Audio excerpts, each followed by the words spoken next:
शुभं कुरु त्वं कल्याणम् आरोग्यं धनसंपदा। नमस्कार दोस्तों, शून्य से शिखर तक ज्योतिष ज्ञान की इस परिचर्चा में मैं राजेश कुमार पुरी आप सभी का हार्दिक अभिनंदन करता हूं। ज्योतिष शास्त्र को पढ़ने की इस श्रृंखला में वर्तमान में हम स्वाति नक्षत्र को पढ़ रहे हैं। इससे पूर्व हम भावों को, राशियों को और नक्षत्रों को साथ साथ और क्रमशः पढ़ते चले आ रहे हैं।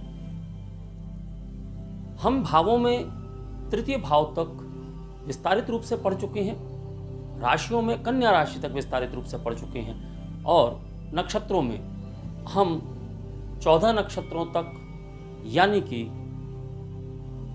चित्रा नक्षत्र तक पूर्ण रूप से पढ़ चुके हैं।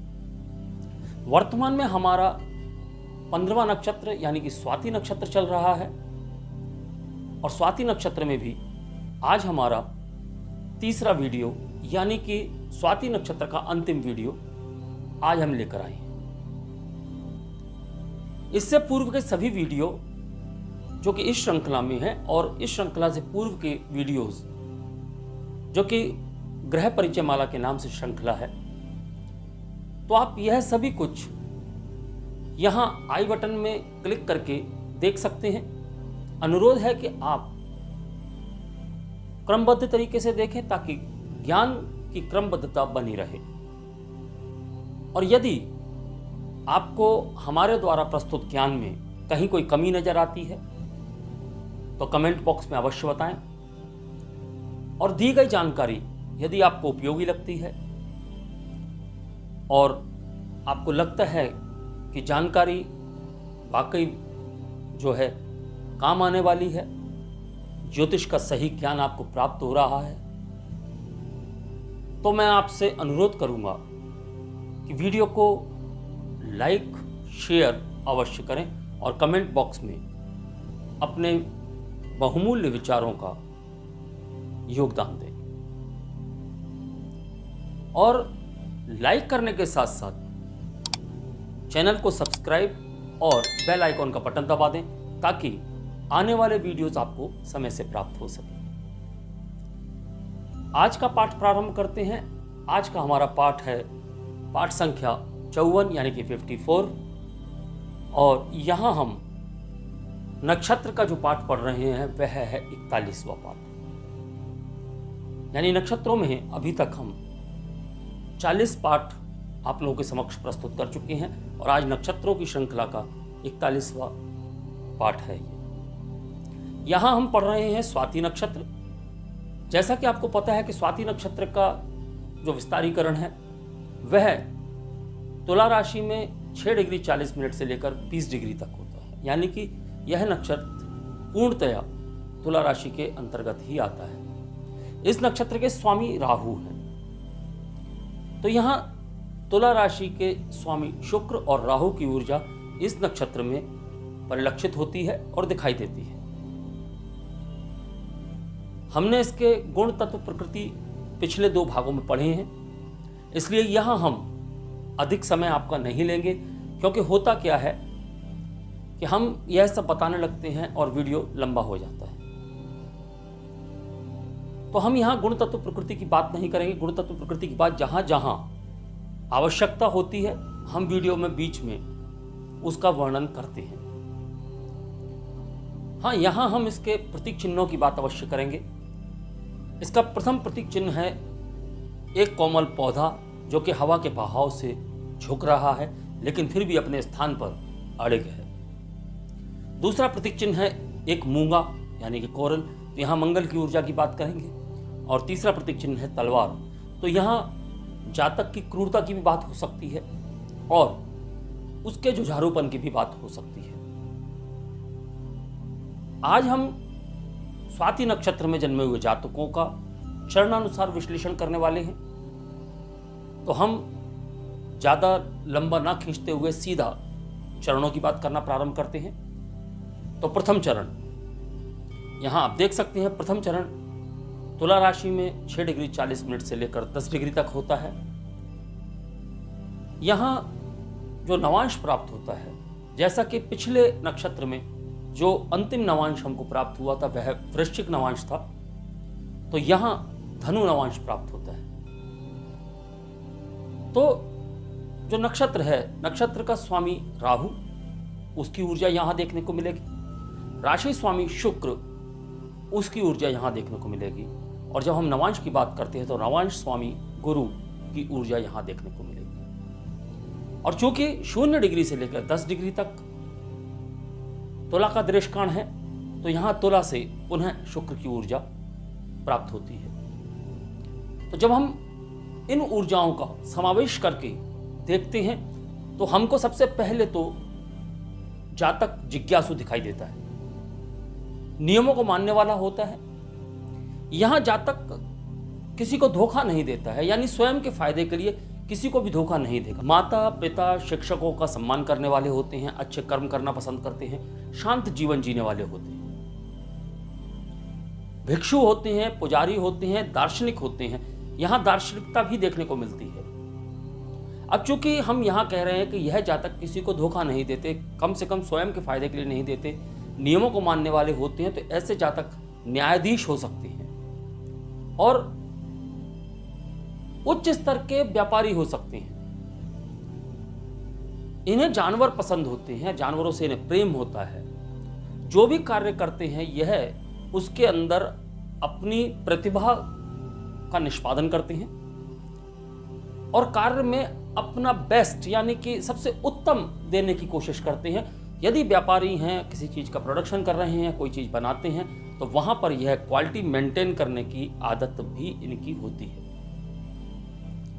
यह जातक विश्वास पात्र होते हैं और दान करने में यकीन रखते हैं। इनमें लिखने की और संवाद करने की बहुत ही अच्छी प्रतिभा होती है। तो आप लॉ यानी कानून के क्षेत्र में इन जातकों को देख सकते हैं, एडवाइजर्स के रूप में देख सकते हैं। इस नक्षत्र चरण में जन्मे हुए जातक खुले विचारों के होते हैं, यात्राएं उनके जीवन में लगी रहती हैं, यात्राएं करना उन्हें पसंद भी होता है। और अगर हम इस नक्षत्र चरण में ग्रहों की बात करें तो ग्रह यहां उत्तम फल देते हैं। इनके पास वैज्ञानिक गुण होते हैं, वैज्ञानिक ज्ञान होता है। और सबसे बड़ी बात यह होती है कि इस नक्षत्र चरण में जन्मे हुए जातक ज्ञानी होने के साथ साथ किसी भी कार्य को करने में सक्षम होते हैं। यहां आपको ज्ञान के रूप में गुरु की ऊर्जा भी दिखाई देगी, यहां राहु की ऊर्जा भी दिखाई देगी। लेकिन गुरु और राहु जब सम्मिलित ऊर्जा देते हैं तो व्यक्ति को कहीं ना कहीं ईमानदार बनाते हैं। हां, शुक्र की भावनाएं, कामनाएं आपको पूरे नक्षत्र में परिलक्षित होंगी।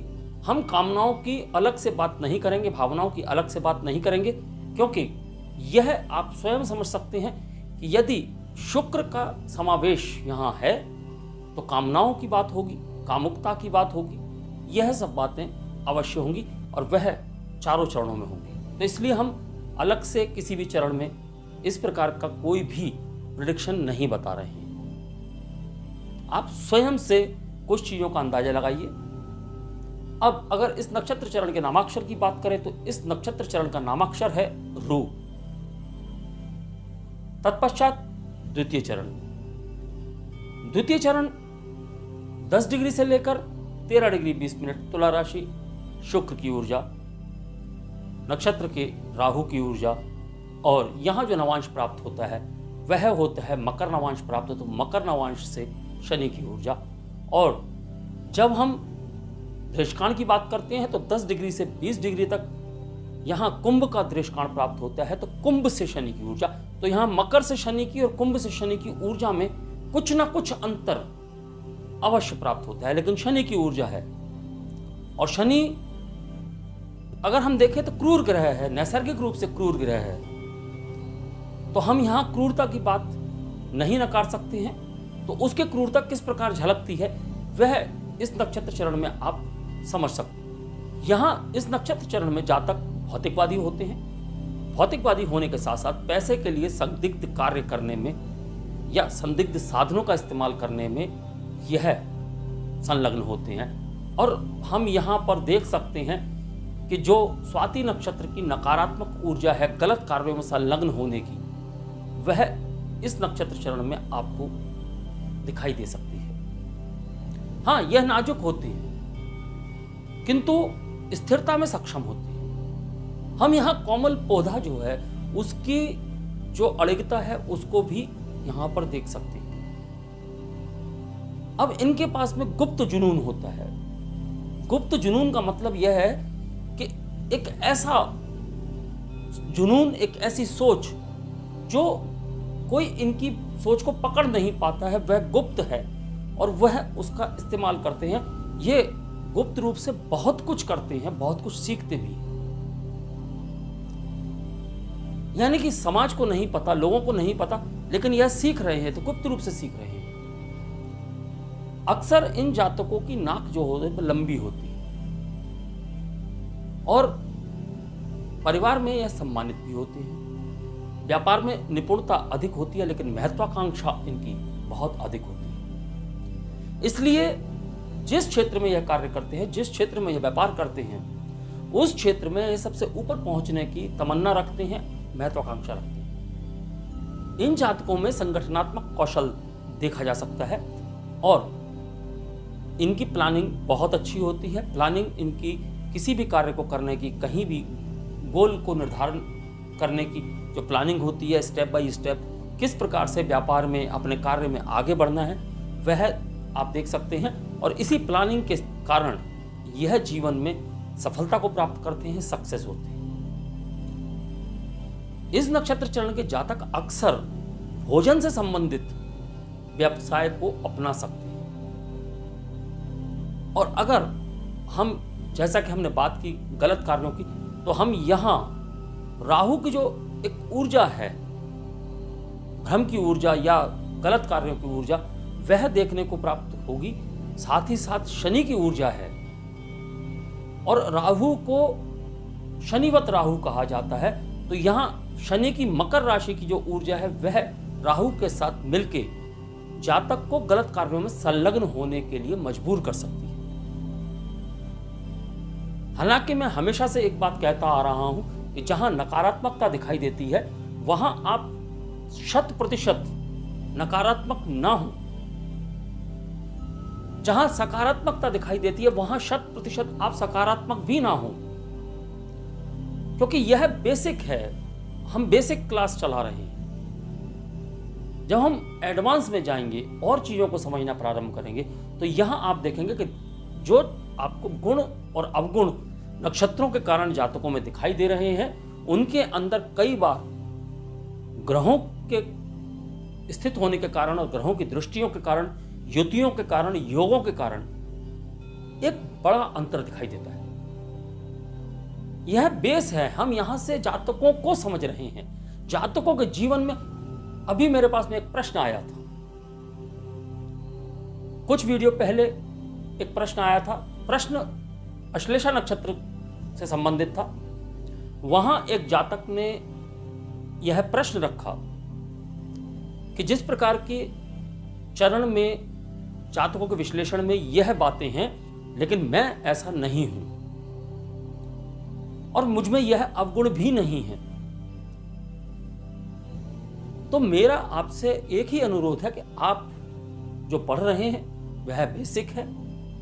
इस बेसिक को आप बेसिक के रूप में रखें। जब आप एडवांस में जाएंगे और आगे पढ़ना प्रारंभ करेंगे और जब हम यहां पूरी कुंडली को विश्लेषित करेंगे तो यह नक्षत्रों की जो बात है वह आप पाएंगे कि कई बार, क्योंकि अपवाद हर जगह दिखाई देता है, कई बार यह नक्षत्र की जो प्रेडिक्शन होती है वह परिवर्तित होती दिखाई देती है। वहां हो सकता है कि किसी नक्षत्र चरण में जातक अपनी माता से बैर रखता हो, लेकिन यदि कुंडली में माता के भाव का भावेश चंद्र अच्छी स्थिति में हो, अच्छी दृष्टियों से दृष्ट हो और लग्न से चतुर्थ का भाव अच्छा बन रहा हो, तो कोई कारण नहीं है कि व्यक्ति अपनी माता से बैर भाव रखेगा। इसलिए पूरी कुंडली को विश्लेषित करना जब आप सीखेंगे, जब आप समझेंगे, और जो लोग जानते हैं इस बात को वे जल्दी विचलित नहीं होते हैं। तो आप विचलित ना हो, केवल नक्षत्र से ही पूरा ज्ञान प्राप्त ना करें, आगे भी ज्ञान बाकी है जो कि हम आपको देंगे। तो हम बात कर रहे थे द्वितीय चरण की, तो द्वितीय चरण के अंत में हम बात करेंगे द्वितीय चरण का जो नामाक्षर है वह है रे। अब हम आते हैं तृतीय चरण, स्वाति नक्षत्र तृतीय चरण 13 डिग्री 20 मिनट से लेकर 16 डिग्री 40 मिनट तक तुला राशि के अंतर्गत। और यहां हमको कुंभ नवांश की ऊर्जा प्राप्त होती है और शनि की जो ऊर्जा प्राप्त होती है वह नवांश के कुंभ से भी प्राप्त होती है और दृष्कांड भी कुंभ का है, वहां से प्राप्त होती है। साथ ही साथ तुला राशि के शुक्र की ऊर्जा और नक्षत्र स्वामी राहु की ऊर्जा। तो पूरा जो नक्षत्र है वह व्यापार का है। यहां भी व्यापारिक कुशलता इन जातकों में देखी जा सकती है कि ये अमीर होते हैं और अधिकतर यात्रा से कमाते हैं। मतलब जो यात्राएं करेंगे या यात्रा से संबंधित कोई व्यवसाय होगा वहां से ये जीवन में धन कमाते हैं। अच्छे कार्य करने के कारण प्रतिष्ठा बहुत अच्छी होती है इनकी, क्योंकि कार्य इनके अच्छे होते हैं तो प्रतिष्ठा भी अच्छी होगी। और स्वाति नक्षत्र में जन्मे हुए बहुत बड़े बड़े व्यापारी हैं। तो हम व्यापार की जब बात करते हैं तो वहां हम स्वाति नक्षत्र को अग्रणी नक्षत्रों की श्रेणी में रखते हैं। और इस नक्षत्र चरण में जातकों को प्रतिष्ठा के साथ साथ जो एक गुण मिलता है वह दूरदर्शिता का होता है। यह दूरदर्शी होते हैं। दूरदर्शी होने के साथ साथ इन जातकों में एक गुण यह होता है कि यह जो भी कार्य करते हैं, जिस व्यवसाय में होते हैं, जिस जगह कार्य करते हैं, इनकी आजीविका जहां भी हो, यह उस क्षेत्र में हर चीज को एक नवीन ढंग से करने की कोशिश करते हैं। और यह वहां विज्ञान को और तकनीक को जोड़कर कुछ ऐसा करते हैं जो कि हम कह सकते हैं आउट ऑफ द बॉक्स, हट के सोचने वाले, हट के कार्य करने वाले, हट के कुछ नया कर दिखाने वाले, यह जातक होते हैं तृतीय चरण के। अब तृतीय चरण के जातकों में सीखने का गुण होता है। यह रचनात्मक और कलात्मक क्षेत्रों में भी कार्य करते हैं, आध्यात्मिक भी होते हैं। तो यानी कि अपने व्यापार के साथ साथ यह रचनात्मक क्षेत्रों में पाए जा सकते हैं, कलात्मक क्षेत्रों में पाए जा सकते हैं, यानी कला में भी पारंगत होते हैं और आध्यात्मिकता में भी डूबते हैं। व्यापार अपनी जगह चल रहा है, यह सब चीजें इनकी साथ साथ भी चलती हैं। तो आध्यात्मिकता में ना सिर्फ डूबने वाले, बहुत आगे तक जाने वाले होते हैं यह जातक। इस नक्षत्र चरण में बुध, शुक्र और शनि प्रबल होते हैं, यानी कि बलशाली होते हैं। यह जातक दान करने वाले होते हैं और दान में भोजन देना पसंद करते हैं, ख्याति प्राप्त करते हैं, प्रतिष्ठित होते हैं, अपने कार्य क्षेत्र में एकदम नवीन तकनीक का प्रयोग करते हैं। जैसा कि मैंने आपसे पहले भी कहा कि नवीन तकनीकों का प्रयोग करते हैं, कुछ नवीनता लेकर आते हैं। और यहां जातकों में जो कुंभ राशि के शनि की ऊर्जा है वह इन्हें संचय करने की शक्ति भी देती है। संचय यानी कि धन का संचय और भी कई चीजों का संग्रहण करना इन जातकों के स्वभाव में हो सकता है। और जब हम इस नक्षत्र चरण के नामाक्षर की बात करते हैं तो वह है रो। अब आते हैं हम अंतिम चरण की ओर। अंतिम चरण स्वाति नक्षत्र यानी कि चतुर्थ चरण 16 डिग्री 40 मिनट से लेकर 20 डिग्री तक तुला राशि के अंतर्गत आता है। और यहाँ जो नवांश की ऊर्जा प्राप्त होती है वह मीन नवांश की ऊर्जा प्राप्त होती है और कुंभ दृष्कांड की ऊर्जा प्राप्त होती है। तो यह राहु, शुक्र, शनि और गुरु, यहाँ इन 4 ग्रहों की ऊर्जाएं आपको दिखाई देंगी। चतुर्थ चरण के जातकों में लचीलापन होता है, अनुकूलन क्षमता होती है, यानी कि यह स्वयं को किन्हीं भी परिस्थितियों में, किसी भी परिस्थिति में ढाल सकते हैं। इनके अंदर दृढ़ता होती है, या दृढ़ता में इनकी विशेषता होती है, यानी कि यह अड़िग भी रहने वाले हैं। तो आपको प्रतीक का प्रभाव पूरे नक्षत्र में दिखाई देता है। अक्सर यह जातक प्यार में डूबते हैं, यानी हम चतुर्थ चरण के जातकों की बात कर रहे हैं, यह जातक प्यार में डूब जाते हैं। गुस्सा भी इन्हें खूब जल्दी आता है, बहुत ही जल्दी गुस्सा आता है, और कभी कभी अतार्किक जो बातें होती हैं वह बोलते हैं, यानी ऐसा कुछ बोलते हैं जिसका कोई तर्क नहीं होता। बेतुकी बातें जिन्हें कहते हैं, कभी कभी इनके मुंह से वह निकल जाती हैं। यह बड़े खतरनाक किस्म के अहंकारी हो जाते हैं। एक तो होते हैं अहंकारी, एक थोड़े से और विशेष अहंकार इनके अंदर जागृत होता है, वह इस नक्षत्र चरण के जातकों में देखा जा सकता है। वैसे सामान्य रूप से सहज बोलने वाले होते हैं, अच्छा बोलने वाले होते हैं, आत्मविश्वास और करुणा की क्षमता होती है। तो जैसा हमने पहले भी कहा कि नक्षत्र में आपको कहीं कहीं विश्लेषण में विपरीत परिस्थितियां दिखाई देंगी, तो वह विपरीत परिस्थितियां ग्रहों के कारण भी उपस्थित होती हैं। तो यहां अचानक से आप यह ना समझें कि अभी तो जो है इस जातक का यह विश्लेषण हो रहा था और अभी यह साथ में हो रहा है, यानी एक तरफ करुणा भी है, दूसरी तरफ क्रोध भी है। एक तरफ आत्मविश्वास है, अच्छा बोलने वाले हैं, दूसरी तरफ बुरा बोलने वाले भी हैं, अहंकारी भी हो रहे हैं। तो इन सब बातों को संशय में ना लें। जब आप कुंडली का विश्लेषण करेंगे तो आपको यह सब बातें बहुत आसानी से समझ में आने लगेंगी। तो यह चतुर्थ चरण के जो जातक होते हैं, अक्सर यह परिवार में अस्वीकार किए जाते हैं। भले ही यह परिवार के लिए कितनी ही मदद क्यों ना करते हो, परिवार को कितना ही साथ क्यों ना देते हो, लेकिन अक्सर इन जातकों को परिवार के द्वारा अस्वीकार कर दिया जाता है, अस्वीकृत कर दिया जाता है। और अधिकतर जातकों में यहां भी आध्यात्मिकता देखने को मिलेगी। यहां गुरु की ऊर्जा है, और सबसे बड़ी बात है कि पुष्कर नवांश है। तो यहां सभी ग्रह जो हैं, बुध को छोड़ के बाकी सभी ग्रह यहां अच्छे फल देते हैं, उत्तम फल देते हैं।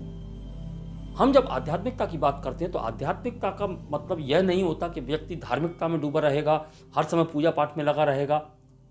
आध्यात्मिकता व्यक्ति के अंदर एक गुण है जो उसे कहीं ना कहीं पारलौकिक शक्तियों से जोड़ता है।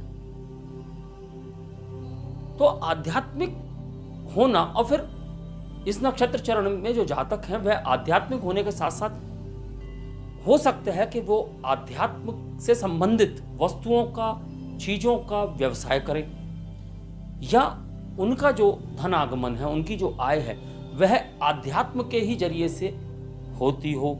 यानी कि ज्योतिषी हो सकते हैं या धर्मगुरु हो, तो लोग दक्षिणा स्वरूप उनको धन दे जाएं, तो इससे उनका जीवन यापन होता रहे।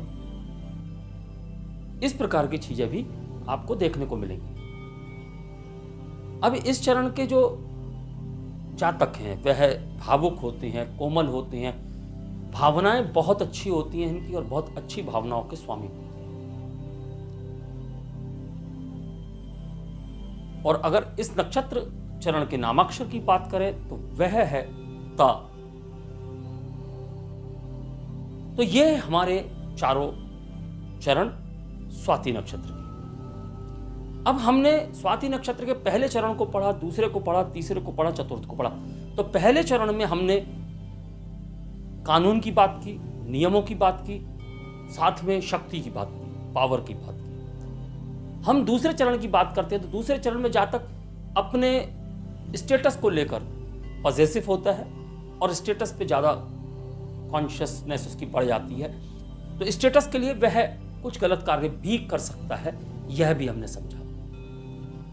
तृतीय चरण के जो जातक हैं वह बौद्धिक स्तर पर बहुत अच्छे होते हैं, यानी कि उनकी कुशलता, कार्य कुशलता, हर चीज उनकी बहुत अच्छी होती है, और यहां हमने तृतीय चरण में पढ़ा।